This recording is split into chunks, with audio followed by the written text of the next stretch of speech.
Pendant 6 ans, il ou elle va décider de votre quotidien. Le maire, aujourd'hui, grand débat que nous présentons en coprésentation avec la radio, ici Occitanie. Vous-même, Bénédicte Dupont, vous êtes rédactrice en chef adjointe. Bonsoir Amélie, bonsoir à tous. À Montauban, ce soir, la droite se déchire pour succéder à Brigitte Barège, maire pendant plus de 20 ans et déclarée inéligible. La ville va-t-elle s'ancrer à l'extrême droite? La gauche a-t-elle une chance de prendre Montauban? Parmi les enjeux à Montauban, l'arrivée bien sûr de cette LGV, la ligne à grande vitesse, l'attractivité et le dynamisme économique du centre-ville, les transports et les places de stationnement. 7 listes s'affrontent dans cette élection municipale. Les têtes de liste s'affichent sur votre écran, de Lutte ouvrière à l'UDR, soutenu par le Rassemblement national. Avec nous sur ce plateau, Arnaud Hillion pour le Parti socialiste. Bonjour. Bonjour. Thierry Deville pour les Républicains. Bonjour. Bonjour. Didier Lallemand, Union des droites, avec le soutien du RN. Bonjour. Bonjour. Samir Chikhi, du parti Génération, avec ses alliés de la gauche, notamment la France Insoumise. Bonjour. Et Jean-Loup Lévy, une liste d'hiver. Bonjour. Bonjour. Alors, sur ces élections municipales à Montauban, une ombre plane, et c'est plus qu'une ombre, c'est l'ancienne maire Brigitte Barège, puisqu'elle fait campagne pour vous, Didier Lallemand. Elle a été maire pendant 20 ans, elle est encore très présente sur Montauban. Est-ce que c'est un atout ou un poids pour vous ? Vous savez, Brigitte Barège, je la connais bien. J'ai travaillé pendant 17 ans à ses côtés. J'étais le directeur général de la mairie. Aujourd'hui, c'est ma directrice de campagne. Et j'assume complètement le bilan qui a été porté. Mais vous serez maire ou ça sera Brigitte Barège qui sera maire à votre place ? Non, ne vous inquiétez pas. Je serai maire le 23 mars et je le resterai pendant les 6 années. C'est quelque chose qu'on a calé ensemble sans aucun problème. Qu'est-ce que vous avez calé ensemble ?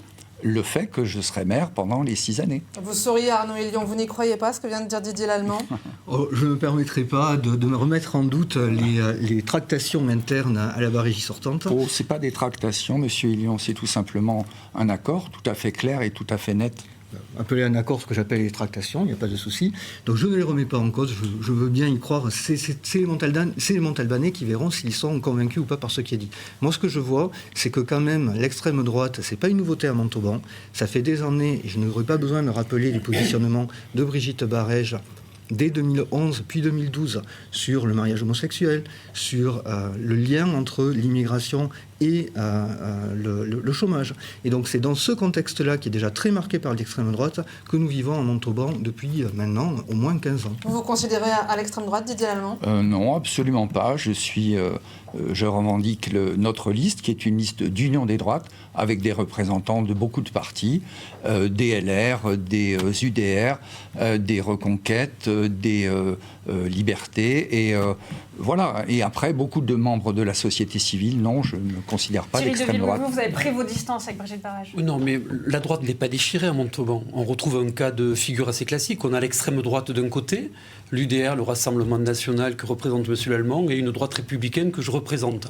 Aujourd'hui, les choses sont très claires. Depuis hier, le Conseil d'État, je vous rappelle, a tranché la question, puisqu'il y avait une circulaire du 2 mars qui était discutée par Éric Ciotti. Le Conseil d'État a considéré qu'effectivement, le classement de l'UDR à l'extrême droite était acté. Donc aujourd'hui, on se retrouve avec une liste d'extrême droite, représentée par M. Lallemand, et une liste d'une droite républicaine que je représente. C'est pour ça que vous avez quitté Brigitte Barège, parce qu'elle était trop à droite, à l'extrême droite? C'est tout à fait. C'était le seul sujet qui nous a effectivement, il n'y en a pas eu d'autres. C'était le seul qui nous a séparés. Monsieur Deville, votre temps de réflexion a été très long. Vous avez été candidat de la majorité de 2010 à 2025. Je vous rappelle, monsieur Lallemand, que le 18 juillet 2025, au micro de CFM, j'affirme encore qu'on essaye de caricaturer Brigitte Barège, qui n'est pas d'extrême droite. C'est enregistré 18 juillet 2025. D'accord. Il va falloir que j'attende le 28 août pour comprendre qu'effectivement, je me suis mépris, dont acte. Donc aujourd'hui, les choses sont claires. On n'est pas déchirés. On a d'un côté l'extrême droite de M. Lallemand, et on a une droite républicaine que je porte tranquillement. Samir Chikhi, est-ce que Montauban, pensez-vous, peut s'ancrer dans cette extrême droite, ou vous pouvez gagner à gauche? Il ne faut pas que ça s'ancre dans l'extrême droite, parce qu'on le voit, les sujets qui intéressent les Montalbanais ne sont jamais traités correctement. Aujourd'hui, et depuis 20 ans, ce qui est fait comme investissement ou comme dette pour Montauban, c'est de l'investissement de vitrine. aux dépens des Montalbanais eux-mêmes. On le voit sur un nombre de sujets incalculables, j'espère qu'on pourra y revenir. Des exemples, allez-y donner des exemples. Tout ce qui touche aux constructions, à la migration. Non mais s'il vous plaît, vous me laissez parler. Si et après Mme Barège a été réélue pendant 4 mandats. Si elle a été réélue, c'est parce qu'il ne s'est rien passé de bien. Ah, et non mais je vous dis, vous représentez l'extrême droite aujourd'hui. Donc ne venez pas. Pourquoi la gauche pourrait passer? Pourquoi la gauche peut passer réellement pour une chose très simple, c'est que depuis 20 ans, les Montalbanais ne sont pas aidés, ne sont pas soutenus. Cette ville vitrine dont je vous parle, avec des places des fontaines, une minéralité à profusion pour transformer en Aix-en-Provence, ça ne sert à rien. Aujourd'hui, la ville s'est étendue, les routes ne sont pas praticables correctement, la santé est détestable, et ça, c'est à mettre au compte du crédit et de Mme Barège, et de M. Lallemand, qui se dit sa suite, et de M. Deville, qui a été pendant Monsieur bien Lévy, longtemps. est-ce que la présence, l'omniprésence de Mme Barège, et encore dans cette élection municipale, elle pèse, elle garde cette influence ? Elle a de l'influence, bien entendu, mais c'est M. Lallemand qui est le candidat et pas Mme Barège. Elle est sa directrice de campagne, elle est sa directrice de campagne, mais il n'en reste pas moins que la ville a clairement basculé à l'extrême droite en juillet 2024, quand Mme Barège a rejoint M. Ciotti. Et comment vous réagissez à cette bascule du coup de Montauban à l'extrême droite ? Eh bien, je me bats moi contre l'extrême droite et de façon générale contre tous les extrêmes. Ma liste est une liste qui est ouverte à tous les républicains, à l'exclusion des extrêmes. Moi, ma position est parfaitement claire et je regrette qu'effectivement, certains n'aient pas jugé bon de démissionner en juillet 2024. Et puisqu'on est sur le positionnement politique, on va y aller d'office avec cette question. Pourquoi vous n'avez pas fait alliance tous les deux, Arnaud Hillon, le Parti Socialiste, Samir Chikri, qui représente, on va dire, la France Insoumise pour la force la plus présente. Vous êtes membre de Génération, on vous écoute. Moi, je l'ai dit avec beaucoup de clarté, et je peux le redire très calmement avec beaucoup de clarté, je ne ferai pas, je n'ai pas fait alliance, je ne suis pas avec LFI, et je ne serai pas avec LFI. C'est un choix. Ma main était tendue aux partenaires... Si vous êtes tous les deux au second tour, pas d'alliance ? Absolument, mais je veux dire, c'est clair depuis le début. Je ne serai pas allié avec LFI. J'ai fait un choix qui est très clair, qui est posé, qu'on a vraiment présenté calmement dans les discussions, et j'ai tendu la main à tous les partenaires avec qui j'étais parti il y a 6 ans à Montauban. Les écologistes sont venus avec moi pour construire le projet. D'autres partenaires historiques ont fait un autre choix. Je le respecte, dont acte. Oui. L'histoire ne s'est pas tout à fait passée comme ça, parce que dans la réalité, la gauche était regroupée depuis un peu plus d'un an et demi pour travailler ce programme, pour reprendre Montauban, parce que c'est important. Et donc, en juin dernier, le PS a dit « je ne travaille pas avec LFI ». C'est ça qui s'est passé. Depuis, les tractations ont eu lieu jusqu'en décembre dernier, où le PS, même en disant on vous donne la tête de liste, c'est une réalité. C'est la réalité, et ça a été dit en réunion devant 10 personnes. Donc, vous dites ce que vous voulez. Toujours est-il qu'aujourd'hui, le choix est fait. Monsieur Chikri, je ne vous laisserai pas mentir publiquement. Non, ne vous dites pas que je mens. Ces choses-là, non, jamais. Arnaud Hillon. Non. Vous êtes en train de mentir devant 10 personnes. Ça a été proposé. Je dis absolument que ce n'est pas le cas. C'est dommage Mais ce n'est pas le cas. Donc c'est juste très calmement, je vous le redis. Moi, il y a 6 ans, j'étais parti sans LFI. Cette fois-ci, je pars sans LFI. J'ai tendu la main à tous les partenaires qui se retrouvent dans une politique de gauche sociale, écologiste, républicaine et laïque. Et vous le savez très bien, vous avez fait un autre choix. Je le respecte. On ne réconciliera pas aujourd'hui. Par contre, ce qui est important à dire, et excusez-moi, parce qu'il y a une réalité, puisque j'entends ce que dit Arnaud. Aujourd'hui, si les Montalbanais veulent voter et veulent passer à gauche, il faut voter pour ma liste. Parce que nous, on est prêts à fusionner au deuxième tour. Ça, c'est une réalité. Par contre, il y a eu une attaque de M. Lévy contre vous, M. Deville, sur ceux qui n'ont pas démissionné. Vous regrettez de ne pas avoir démissionné en 2024 ? Je ne sais pas si c'était plutôt subliminal. Non, c'est clair, encore une fois, moi, jusqu'au 18 juillet 2025, j'ai fait une radio pour défendre. Je trouvais que l'inéligibilité de Brigitte Barège ne me paraissait pas normale, donc je suis allé la défendre. La question m'a été posée. J'ai répondu non, Brigitte Barège n'est pas d'extrême droite. Donc, essayons pas de caricaturer. Par contre, je ne peux pas laisser dire, M. Chiklit, la chose suivante. Construire des piscines, construire des centres sportifs, des musées, des médiathèques, c'est construire l'économie, c'est construire l'attraction et l'attractivité. Donc aujourd'hui, on essaie de caricaturer en expliquant qu'au fond, tout ce qui a pu être bâti ne sert à rien, c'est juste pour faire joli. C'est pas vrai. Quand un chef d'entreprise arrive dans une ville, la première des choses qu'il envoie, c'est son épouse pour savoir si j'aurai une bonne école, si j'aurai des installations sportives, si j'aurai certains un golf, si j'aurai un musée, si j'aurai une médiathèque. Ce sont ces constructions qui servent à un intérêt collectif. Messieurs, on va aller, si vous le voulez bien, sur un thème d'actualité, le changement climatique avec, vous l'avez tous suivi, cette tempête Nils, puis la tempête Pedro, avec ce risque inondations à Montauban sur les berges. Cette étude aussi récente qui a montré que les protections étaient insuffisantes, inefficaces en cas d'inondation du Tarn et du Tescou pour certains quartiers. On parle de Ville-Bourbon, on parle de Sapiac avec des berges érodées qui doivent être renforcées.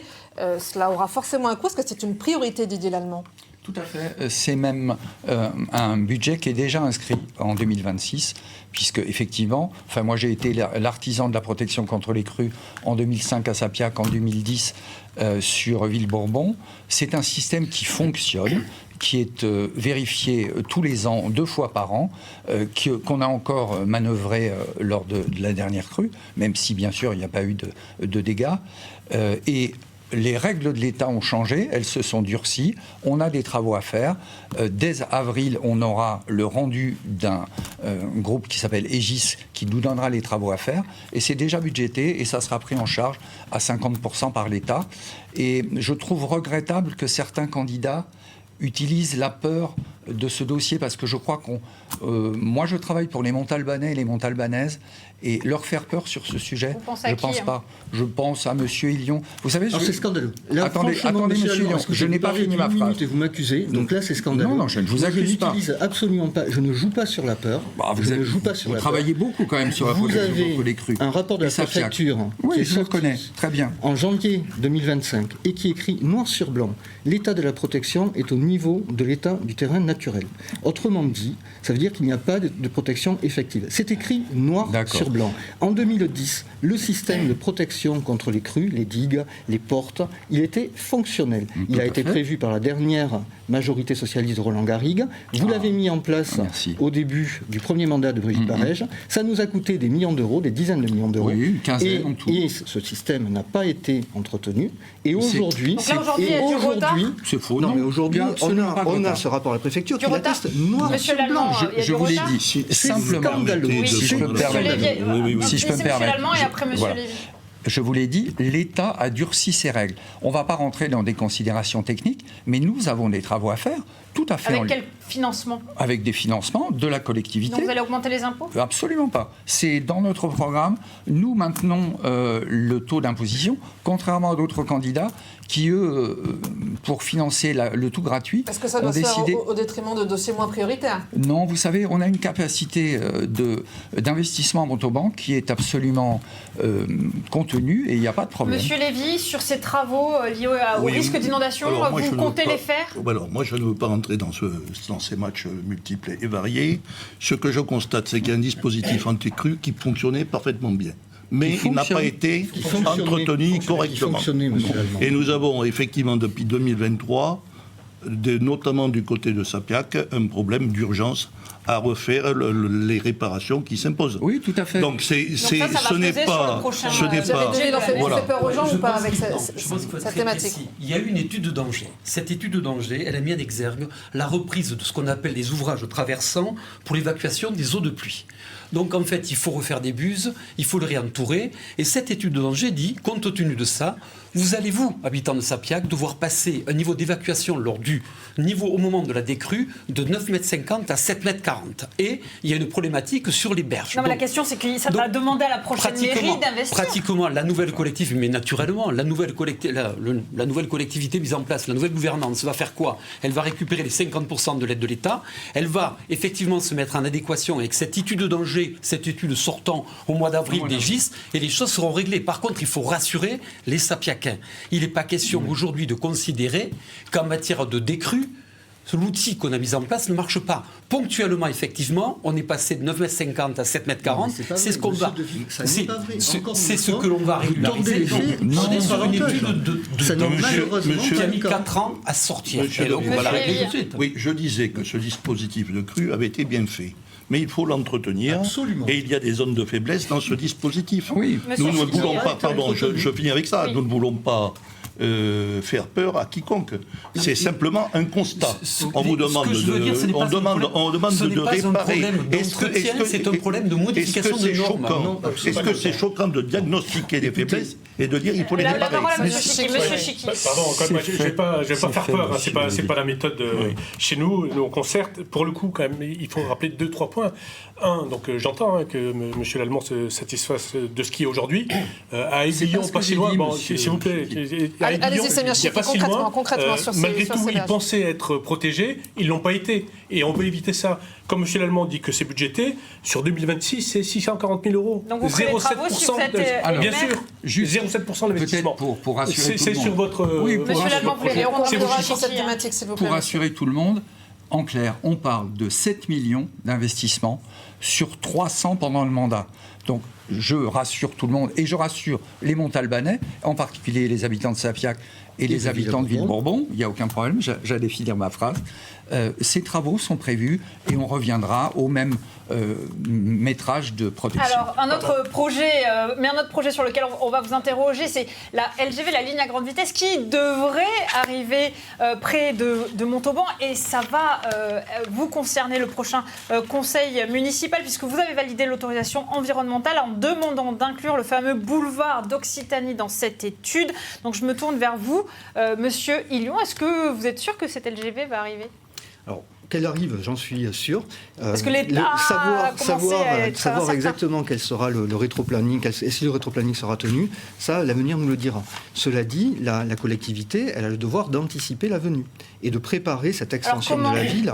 Il va falloir. Alors comment ? Peut-être pas comme ça a été fait par le passé. Donc il faut quand même tirer les conséquences des aménagements un peu ratés de certaines parties de Montauban. Je pense à la zone nord où on voit qu'il y a un encombrement routier énorme de la circulation au moment des heures de pointe. Donc là, comme on va aménager sur un site nouveau, c'est l'occasion d'anticiper, de faire autrement, d'anticiper, de s'appuyer sur les habitants, de penser pour les habitants et de prévoir des axes de circulation pour les modes doux, pour les cyclos, pour les bus, parce qu'on pourra comme ça éviter de faire les bêtises qu'on a fait par le passé. Thierry Desvilles, c'est une priorité, la LGV. Est-ce que les Montalbanais l'attendent finalement ? Mais c'est une priorité, c'est inéluctable. D'abord, ça va être pas une évolution du territoire, mais une vraie révolution. Notre zone urbaine va passer de 82 000 habitants, selon l'INSEE, en 2038 à 138 000 habitants. Bien sûr qu'on l'attend. Pourquoi ? C'est pas pour mettre seulement... Elle aura du retard, c'est ce que veulent savoir les gens avec cette histoire. Je suis membre de la commission d'ingénierie financière. Donc aujourd'hui, penser que cette ligne ne va pas se faire, c'est faux. D'abord, l'État s'est désengagé, ne finance que 40% d'opérations. Je vous rappelle que les collectivités publiques en financent 40% et l'Europe en finance 20%. Ce qui va se passer, c'est peut-être une nouvelle fois un retard supplémentaire lié à l'État. Mais la ligne va se faire, il faut rassurer tout le monde. Et cette ligne qui va mettre 2h50 à Paris va surtout mettre 10 minutes intramuros sur Toulouse et mettra 1 heure intramuros sur Bordeaux. Mais elle demande des aménagements, vous allez les faire ? Mais ces aménagements sont inéluctables. Pourquoi ? On va accueillir 1,5 million de passagers. Donc cette voie de contournement est un élément essentiel. On contourne Montauban par le sud, on le contournement par le nord. Aujourd'hui, il y a 9 voies départementales qui arrivent sur la voie de contournement. Et c'est une évidence. Oui, elle se fera. Monsieur Chiqui, pareil ? Elle se fera. La ligne se fera sûrement. Et cette voie de contournement. Non, mais la voie de contournement, c'est encore une autre histoire. Vous n'êtes pas convaincu par la que... nécessité de la LGV, vous déjà, monsieur Chiqui ? Mais non, mais la LGV, c'est très bien, c'est le futur. La réalité, c'est que les Montalbanais, ce qu'ils attendent, puisque pour répondre à votre question, c'est un cadencement plus important de Toulouse-Montauban. Donc déjà, si le TER pouvait être mieux cadencé, ce serait une bonne chose. Si on aménageait mieux Ville-Bourbon, ce serait une bonne chose. Le maire de Montauban n'a pas la main. Vous savez que c'est une compétence de la région, oui. Oui, mais bon, la région, il faut encore aller lui parler, ce que vous ne savez pas faire. Et depuis 20 ans, vous ne l'avez pas fait. Et d'ailleurs, à se plaindre chaque fois, les Montalbanais, en réalité, perdent 2 millions de subventions chaque année. Parce qu'il n'y a pas de partenariat. Vous parlerez davantage à Carole Delga, une fois élue, si vous l'êtes ? Ah, mais moi, je suis quelqu'un qui travaille dans le consensus. Donc, j'irai voir tout le monde. Et après, j'espère effectivement être entendu. Bon, enfin, sur un projet vision. comme la LGV ou comme le boulevard de contournement, je pense qu'aucune collectivité ne pourra refuser de financer. Parce que c'est l'avenir du territoire qu'on est en train de dessiner pour les 50 ans qui viennent. Ouais, mais là encore, pardon, il faut avoir les reins solides pour donc quand investir. on demande que le boulevard urbain soit financé soit par l'État dans le cadre du GPSO, soit par la région après coup, ben ça ne marche pas. Les partenaires vous disent non. Là, on a la preuve qu'on peut s'entendre Carole Delga, puisqu'à l'époque, il se trouve que par intérim, j'étais président de l'agglomération, et le quantum qui a été fixé, le montant de participation du Grand Montauban est inférieur à celui du Sicoval, qui est pourtant plus petit que nous et qui n'accueille pas de gare. Pourquoi ? Parce que Carole Delga a parfaitement saisi l'importance pour la ville de Montauban, qui va devoir faire des aménagements, de ne pas avoir une charge trop importante. Donc bien sûr qu'on peut s'entendre, mais bien sûr qu'on Ce qui est certain, c'est que les aménagements qui ont été faits, ferroviaires qui ont été faits au nord de Toulouse, ils permettent techniquement le cadencement entre Montauban et Toulouse. Et ça, ils sont déjà faits pour anticiper la venue de la LGV. Mais ça va être très bénéfique pour le territoire montalbanais. Et en tant que maire, je pousserai énormément pour que ce cadencement soit assuré. Être allié du Rassemblement national, c'est peut-être un frein pour discuter dans la région ? Je pense que ce type d'aménagement doit dépasser les clivages. Je parle d'aménagement du territoire, je parle des 50 ans à venir. Et je répète ce que j'ai dit tout à l'heure, je suis persuadé qu'aucune collectivité ne pourra refuser de participer à cette évolution. Sur le boulevard d'Occitanie, peut-être, je ne sais plus lequel l'a évoqué, peut-être rappeler pourquoi vous voulez le faire, pourquoi il est en train d'être fait. Alors déjà, effectivement, vous savez qu'on a encore ouvert un tronçon dans la semaine, mais cette fois-ci au nord. Pourquoi ? Parce qu'il faut desservir la future gare LGV et le futur hôpital. Je ne sais pas si on en parlera, mais on crée un véritable quartier autour de la gare LGV, un nouveau quartier de Montauban, un quartier complet avec des écoles, avec des équipements, avec un palais des congrès. L'hôpital de Bressol aussi va être retardé. 2005. Non, mais il faut rappeler que cette gare alors là, monsieur Chiki, ça sera la gare Monsieur Chiki, on ne le dit pas assez. Je vous remercie. Le sud, la gare nord de Toulouse qui va accueillir toute la partie toulousaine, le Gers, l'ensemble, le Tarn, le Lot. Il y a la LGV, mais il y a aussi la voiture. Il est très difficile de se garer au centre-ville de Montauban. Monsieur Hélion, est-ce que on part sur du vélo, on vit pas dans la même ville. Alors pour l'avoir pratiqué, c'est pas. Enfin, peut-être que je me trompe, mais on vit peut-être pas dans on la a même trouvé que ville. c'était difficile de se garer. Nous, on est allé la méthode. Pardon, monsieur Hélion. Je n'ai pas pu m'exprimer sur la LGV. La LGV et la gare de Bressol, ce sont des enjeux majeurs pour notre territoire. La gare de Montauban-Bressol. La gare de Montauban-Bressol. Ce sont des enjeux majeurs pour notre territoire. On en parle depuis 2004. Les premières études 2005, première réunion avec Jean-Michel Baillet et Brigitte Barège, 2005. Il faut les réaliser et ça doit normalement arriver en même temps que le nouvel hôpital en 2032. Est-ce que ça joue sur l'organisation du centre-ville, notamment les places pour se garer, pour circuler? Est-ce qu'on développe les voies cyclables? Donc vraiment, vous savez, nous on a fait une campagne. Alors c'est ma méthode d'aller vers les Montalbanaises et les Montalbanais, d'essayer d'écouter ce qu'ils nous disent et de construire un projet pour à partir de là. Donc c'est ce qu'on a fait sur cette campagne. On a fait ces rendez-vous vivre en mon quartier. Pour se garer, on est allé ou voir les Montalbanais et c'est un retour massif. C'est ceux qui nous disent on ne peut pas se garer, on ne peut pas accéder facilement. Il faut absolument créer un plan de circulation global qui inclut des voies vélos, des voies bus et fluidifier. Et moins de voitures ? Moins de voitures ? Non, pas moins de voitures. Il faut fluidifier la circulation. Quand on étudie et quand on prépare un plan global cohérent, on arrive à faire passer et circuler mieux les personnes. On va donner, comme promis à tous, messieurs, 30 secondes à chacun d'entre vous pour vous exprimer directement face aux téléspectateurs, face aux Montalbanais notamment. Le tirage au sort vous a désigné pour commencer. Samir Chiki. Oui. Le temps que je prenne mon petit papier. Pardon. Allez-y, le temps est compté. Le temps est compté. Donc, Montalbanaises et Montalbanais, vous savez que vous méritez une ville qui protège ses habitants, une ville où l'eau, les transports, tous nos communs, la santé, les écoles, la protection de nos aînés, la sécurité sont des priorités publiques. 25 ans de l'équipe Barège ont montré ce que donnait la gestion par et pour une catégorie de Montalbanais. Vous pouvez choisir autre chose. Merci. Nous sommes prêts. Avec vous, le vote utile, c'est notre liste, les 15 et 22 mars. Monsieur Deville. Maire de Montauban, j'exercerai d'abord cette mission à plein temps. C'est faire et c'est dessiner les 50 prochaines années avec des problèmes infiniment grands et des problèmes infiniment plus petits. La méthode choisie sera celle de l'écoute, celle de la bienveillance, celle de la pertinence, en ajoutant de l'intelligence et toujours beaucoup d'humilité, beaucoup d'humanité. Un travail sur la méthode et ne pas oublier qu'effectivement, à côté de l'ensemble de ces gros dossiers que sont la gare et que sont la voie de contournement, il y a quand même le bien vivre ensemble et s'occuper des jardins d'enfants et de tout ce qui concerne la vie des Montalbanais. Arnaud Hélion pour la gauche et ses alliés, le Parti socialiste et ses alliés. Dimanche 15 mars, vous aurez notre bulletin entre les mains, je le montre. Et ce bulletin, Vivre Montauban, il peut tout changer. Il peut mettre fin à 25 ans d'un système. Il peut remettre la ville au service des Montalbanaises et des Montalbanais. Alors depuis des mois, sur le terrain, vous nous répétez avec force, vous aimez Montauban, mais vous voudriez être associé quand les décisions de la ville sont prises, qu'elles tiennent en compte de votre vie quotidienne. Et cela pour mieux anticiper les défis qui nous attendent. Alors dimanche 15 mars, saisissez-vous de ce pouvoir et ensemble, faisons gagner et vivre Montauban. Merci. Monsieur Lallemand pour l'UDR, soutenu par le Rassemblement national. Alors on a beaucoup parlé d'un risque d'extrême droite. Je pense que c'est une fiction. Depuis 25 ans, c'est la même droite municipale qui gouverne cette ville. J'en incarne la continuité et je pense que voilà, il n'y a aucun problème. Je suis la seule liste d'union depuis le début, je l'ai dit, ça fait ricaner mes collègues, mais on n'a pas eu le temps de demander qui sera maire de Montauban chez M. Lévy, chez M. Deville. Voilà, je pense que les Montalbanais le savent. Merci Didier Lallemand. Jean-Louis Lévy, pour terminer la liste d'hiver. Oui, moi je peux vous répondre, je serai maire de Montauban si les Montalbanaises et les Montalbanais ça a le mérite d'être me confient le mandat. Mais c'est une question étrange. Attendez, je voudrais éviter de perdre mes 30 secondes parce que c'est compliqué. Alors moi, en ce qui me concerne, je ne veux pas d'une ville crispée. Je veux une ville respectée, une ville écoutée, une ville bienveillante. Je pense que pour le faire, il faut construire des alliances utiles avec l'État, la région, le département. Il faut savoir le faire.